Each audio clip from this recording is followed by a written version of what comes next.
He was the man behind the most legendary motorcycles in American history. But after Willie G. Davidson quietly stepped away, no one expected what came next. Hidden behind locked doors was a garage that stunned even his closest friends, because what they found inside would rewrite everything we thought we knew. The keeper of the flame. Willie G. Davidson wasn't just an executive. He wasn't just a designer. He wasn't even just a Davidson. He was the fire that kept Harley burning through its darkest hours. For more than 5 decades, his name, style, and signature appeared on the most iconic motorcycles Harley ever built. The Super Glide, the Lowrider, the Heritage Softail Classic, these weren't just bikes, they were statements. And the man behind them became more than a legend. He became a symbol of rebellion wrapped in chrome. To millions of riders, Willie G wasn't corporate, he was family. While the boardroom made decisions and shareholders chased profits, he kept Harley's heart beating. Through the 70s downturn, the 80s buyback, and the constant pressures to modernize, globalize, or sanitize, Willie G stayed defiantly authentic. His retirement in 2012 was quiet by design.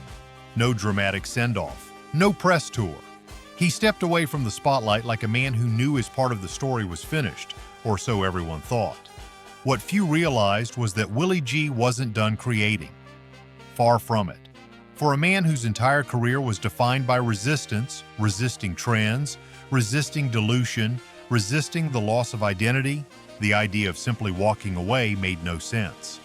And those closest to him began to ask the question they had ignored for too long. If Willie G wasn't designing for Harley anymore, what was he building instead? That question would not stay buried for long, because the answer was sitting behind a door no one was supposed to open. Before we continue, don't forget to hit that like button and subscribe if you want more deep dives into the hidden corners of the motorcycle world. The garage nobody knew existed. It sat on private land just outside of Milwaukee, surrounded by trees and silence. From the outside, the structure looked like any other steel-clad warehouse, nondescript, unmarked, almost intentionally forgettable. There were no Harley logos, no security cameras, no signs. Just a keypad lock, an old service entrance, and a faint smell of machine oil that lingered in the cold Wisconsin air. It was not on any Harley-Davidson map. No marketing materials referenced it. Even some family members didn't know it existed. Willie G had kept it separate, physically and symbolically, from everything else. And when his health began to fade in the years following retirement, the whispers about the other garage grew louder. When the doors were finally opened by a trustee empowered to inventory Willie G's estate, what lay inside stopped everyone cold. This wasn't a storage space. It wasn't a parts depot. It wasn't even a private showroom. It was something far more intimate. It was a creator's sanctum, a sealed workshop frozen in time, untouched since Willie G's last visit. Covered bikes sat beneath thick canvas tarps. Shelves were lined with clay models and hand tools. Design sketches were pinned to corkboards with yellowed tape. On one wall hung an old leather jacket, faded from time and grease, with a patch that read simply, "Built to mean something." This was not a room for visitors. It was a room for truth. And as they stepped deeper into its silence, they began to understand just how much had been hidden. But what they hadn't yet realized was that the bikes weren't just unfinished. Some were never meant to be seen at all. Real legacy lives in the ride. And the gear you trust. We link jackets, gloves, and helmets in the description. Tested and timeless. Not for sale, not for show. These weren't showroom bikes. These weren't the limited edition customs that collectors brag about at rallies or auctions. These were machines with no brochures, no production plans, and no VIN plates. They were sketches turned steel, ideas turned into rebels with engines. A few had no paint. Others had markings from tests, oil stains, tape lines, handwritten notes in marker ink across gas tanks. Some didn't even run, yet. In one corner was a sport-inspired chassis, low and long, with a front rake that defied traditional Harley geometry. Beside it, a stripped-down roadster with racing tires and a handwritten tag that read, "Too fast for the boardroom." Every bike had a story, but none had a name. Willie G wasn't designing for Harley anymore. He was designing for himself, and maybe for the future he wished Harley had chosen. He had always resisted the pressure to follow fads. The garage revealed how deep that defiance ran. One bike was built entirely around an experimental battery system, a hybrid project that never made it past the planning stage at corporate. Another bore a small American flag welded into its swing arm, with no visible branding at all. These were not consumer products. They were declarations, and the message was unmistakable. This is what they wouldn't let me build. For years, fans had wondered what Willie G would have done without the leash of the corporate machine. Now they had their answer. But amid the rebellion and brilliance, there was one discovery that changed everything. One note changed everything. The bike was different from the others. It was smaller, stripped down to bare steel with a matte black tank that bore no logos or markings. It sat near the rear of the workshop, partially covered by a drop cloth, surrounded by handwritten parts orders and an old set of blueprints.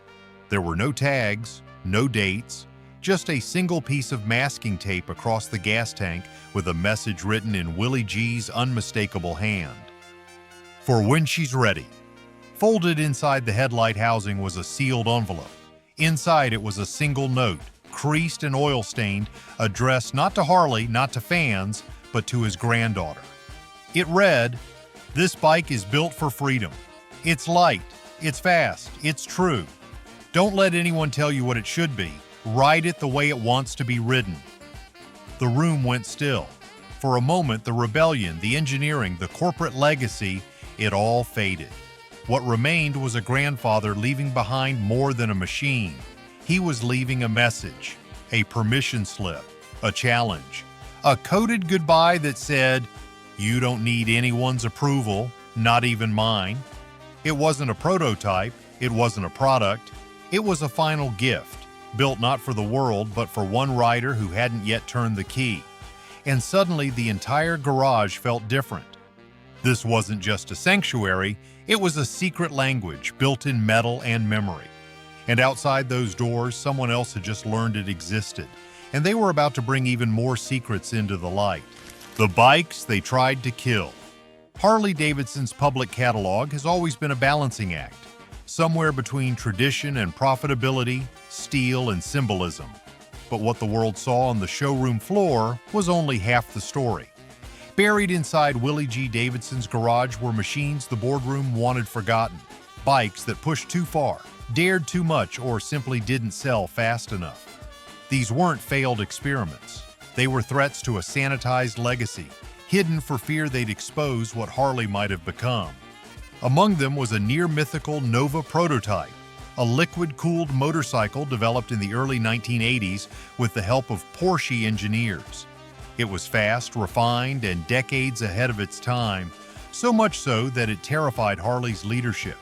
They feared it would alienate loyalists and spark an identity crisis. The project was shelved in 1983, but Willie G saved one. Covered in dust and shielded from press, it sat silently in his garage for decades, a symbol of innovation cut short. Then there were the XR models. The XR 1000, a performance-focused street bike derived from Harley's flat-track racing program, had a brief and controversial run in the early 1980s. Dealers didn't know how to sell it, and executives hated its raw attitude. Willie didn't. Tucked in one corner were two meticulously preserved XR 1000s, one bone stock, the other fully modified. It wasn't nostalgia, it was protest. Even more startling were sketches and frame pieces from early electric concepts, machines from the late 1990s and early 2000s that predated Harley's Livewire by nearly 2 decades. Harley had tried to lead the EV movement long before the public ever knew, but somewhere between the boardroom and the production line, the courage to follow through disappeared. Willie G didn't let the blueprints die. He kept them, cataloged them, and in some cases even prototyped them on his own terms. These were the bikes Harley-Davidson tried to erase from memory, but in the silence of that garage, surrounded by metal and dust, they still told the truth. And the truth was only just beginning to surface. Letters to Milwaukee. They weren't found in a safe or locked drawer, just an old file box, shoved behind a toolbox near the back wall, heavy with dust and time. Inside were letters, dozens of them. Some typed, some handwritten, none of them sent. Each was addressed to someone at Harley-Davidson's headquarters in Milwaukee. None had ever been mailed. The earliest dated back to 1994, the last, a crumpled draft from 2012. They told a story no press release ever would. In letter after letter, Willie G pleaded, reasoned, and occasionally raged against the direction his company was taking. He wrote about the loss of craftsmanship, about marketing choices that prioritized chrome over handling, about the dangers of abandoning performance in favor of nostalgia. In one particularly striking note, he warned, "The soul of the machine is slipping. If we forget why we build, we forget who we are." In another, "They'll ride other bikes if we don't give them a reason to ride ours." One letter even included a diagram of a combustion engine overlaid with handwritten text. "Don't just sell the image, sell the ignition." Some were hopeful. Others read like farewells. A letter written in 2010 bore the title, "If you're reading this, I'm already done." Yet, despite the bitterness, there was never any malice. Every word carried the burden of someone trying to protect what he loved. He could have gone public. He could have walked away. Instead, he kept building. And when no one listened, he wrote anyway. The silence from Milwaukee said more than any reply ever could. But the garage didn't stay silent forever, because someone was finally starting to listen. A vault meant for blood. The garage was never built to impress investors or welcome media tours. It wasn't designed for documentation, auctions, or digital tours. It was something else entirely, a private vault meant for family. Not just a sanctuary, but an inheritance. And yet, the moment Willie G. Davidson retired, that inheritance became a battlefield. No will could adequately describe what lay inside those walls. Over 5 decades of personal builds, unfinished ideas, rare artifacts, and design experiments were packed into that sacred space. There were no barcodes, no ledgers, no valuation spreadsheets, just memories and metal. That's what made it so dangerous. When the family first stepped through the doors after his full retirement, the air was thick with tension. Sons, daughters, cousins, all standing in front of something that wasn't meant to be shared. Nobody was sure who had rights to what. The bikes weren't labeled. The tools weren't listed. And worse, some builds weren't even finished.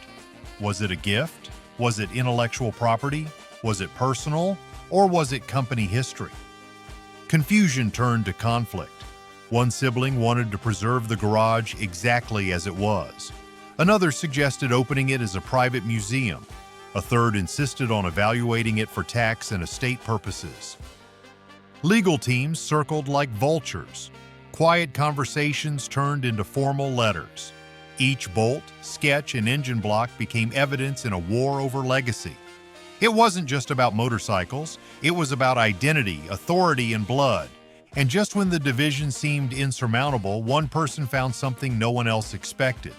A single manila folder tucked away in a drawer behind a workbench. And what was inside? It would change everything. The daughter, the blueprint, and the fight. It was a quiet moment in the chaos. While everyone else argued over inventory sheets and legal titles, she was looking for something simpler. Closure. One of Willie G's daughters stepped away from the lawyers, away from the family tension, and into the deeper recesses of the garage. She wasn't searching for ownership. She just wanted to feel close to her father again. That's when she saw it.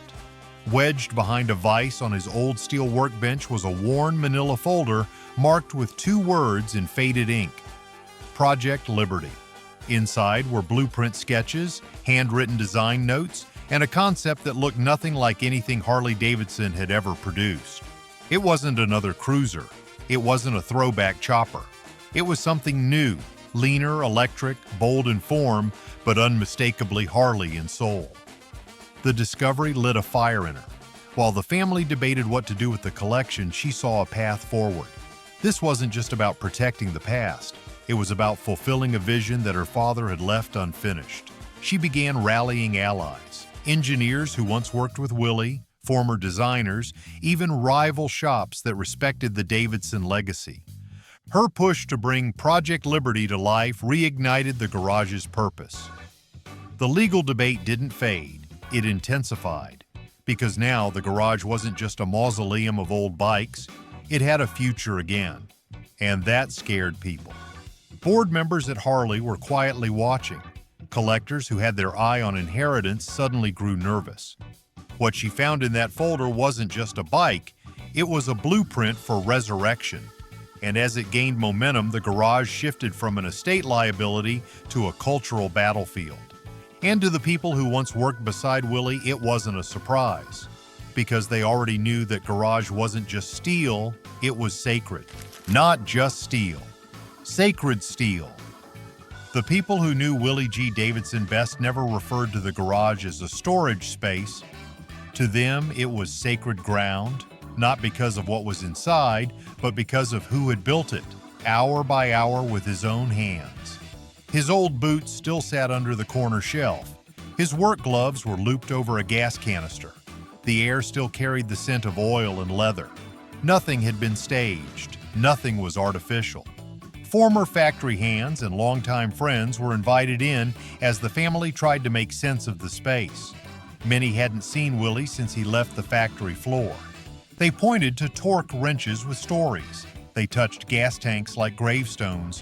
One quietly muttered, "This is where the real brand lived." And that sentiment echoed again and again. Every object was a memory. A dented fender reminded someone of a design experiment. A wall of pinned-up Polaroids showed early mock-ups, Willie himself standing beside half-built frames with grease on his hands. Some of the bikes were incomplete, but to these people they were more than unfinished. They were offerings, blueprints of belief, proof that Willie never stopped creating, never stopped iterating. He wasn't preserving a legacy, he was building right up until the end. And when they found one bike with a tag reading only, "Write it yourself or don't bother," they understood. This wasn't just design, it was a philosophy. A message to the next generation. If you're not willing to touch the tools, you don't deserve the keys. And that message became even more powerful once the court got involved. The courtroom and the kickstand. When the lawyers finally stepped in, the temperature dropped. Everything became cold, clinical, measured. It didn't matter that Willie G had built the garage with love. To the court, it was inventory. And with an estate this large, especially one tied to a global brand, valuation had to come before sentiment. The disputes started small. Who owned the title to certain bikes? Were some considered prototypes under Harley's corporate umbrella? Had Willie signed over rights when he retired, or were these personal creations? Then things escalated. Documents were subpoenaed. Titles were contested. One particularly intense debate centered on a custom crankshaft. One designed by Willie but milled through a contractor affiliated with Harley-Davidson's performance division. That single part, barely a foot long, became a flashpoint. If the court ruled it corporate property, it could set a precedent that many of the garage's creations weren't personal at all. That would mean Harley could claim legal rights over a portion of the collection. That, in turn, could change what the family could keep, sell, or even show. Collectors smelled blood. Offers began surfacing, some public, many not. A tech executive in Texas reportedly offered over $1 million for just 3 of the bikes. Others suggested turning the garage into a corporate museum. One lawyer floated licensing deals with overseas manufacturers. But the family pushed back. And so did the fans. Thousands of letters and emails flooded the estate, demanding the collection remain intact, untouched, and independent. The fight wasn't about dollars. It was about a principle. Who owns legacy, the builders or the boardroom? And just as the court began issuing preliminary rulings, the story broke. Project Liberty was real, and the garage wasn't dead. When the factory became a shrine, it was never supposed to be public. The garage had always been a private retreat, a sanctuary of design, sweat, and purpose. But in the weeks following Willie G. Davidson's passing, something unexpected happened. Quietly, without fanfare or promotion, word began to spread among former factory workers, designers, and riders. not through press releases, but through whispers. Someone had unlocked the doors, not for auction, not for business, but for remembrance. They came from all over the country. Some rode in alone, others came in tight packs, mostly older riders, longtime Harley loyalists who had grown up with Willie G's influence baked into their understanding of freedom, rebellion, and craftsmanship. No stage, no microphone, just candlelight, worn leather jackets, and silence. The industrial lighting inside the garage had been dimmed, the floor swept clean but left unpolished, as if even the dust had meaning. One by one, they walked through the aisles of machines, stopping in front of the custom builds, the abandoned sketches still pinned to the cork wall, the tables littered with worn tools and marked up parts. Someone placed a candle on the fuel tank of a low-slung Dyna. Someone else left a patch from a 3-state road trip they had taken in the late 1980s. The space transformed. No longer a garage, not yet a museum. It became a shrine. Got a favorite Willie G design? Or maybe you've got your own Harley story. Drop a comment below and let us know what legacy means to you. And if you love stories like this, hit the subscribe button for more. The final ride never taken. Near the very back of the garage was a curtain made from old shop rags. Behind it stood a covered silhouette, taller than most builds, longer through the frame. When the tarp was pulled back, it revealed a custom softail, black and bronze, satin chrome forks, a stitched leather solo seat. Every detail was personalized.